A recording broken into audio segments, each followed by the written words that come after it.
ತೆಂಕುತಿಟ್ಟು ಯಕ್ಷಗಾನ ರಂಗದ ಪ್ರಸಿದ್ಧ ಹಿರಿಯ ಕಲಾವಿದ ಮುಳಿಯಾಲ ಭೀಮಾ ಭಟ್ ಅವರು ಇಂದು ಮುಂಜಾನೆ ಕಾಂತಾವರದಲ್ಲಿ ನಿಧನ ಹೊಂದಿದ್ದಾರೆ.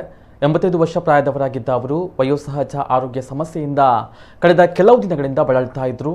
1951ರಲ್ಲಿ ಕುರಿಯ ಶಾಸ್ತ್ರಿಗಳ ಸಂಚಾಲಕತ್ವದ ಶ್ರೀ ಧರ್ಮಸ್ಥಳ ಮೇಳದಿಂದ ಕಲಾ ಜೀವನ ಆರಂಭಿಸಿದ್ರು. 7 ವರ್ಷ ಧರ್ಮಸ್ಥಳ ಮೇಳದ ತಿರುಗಾಟವನ್ನು ಮಾಡಿ 1958ರಿಂದ ಕಟೀಲು ಮೇಳಕ್ಕೆ ಸೇರಿದ್ರು.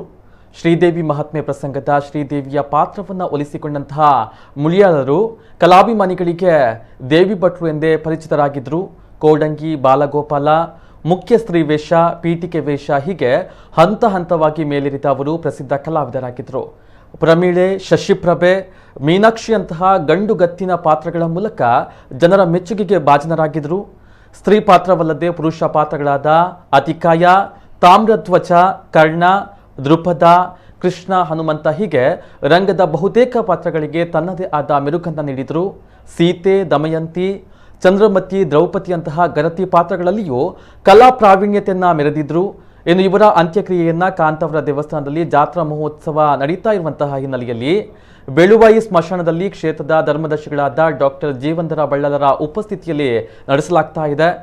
ಭಟ್ ಅವರ ನಿಧನಕ್ಕೆ ಗಣ್ಯರು ತೀವ್ರ ಸಂತಾಪವನ್ನು ಸೂಚಿಸಿದ್ದಾರೆ.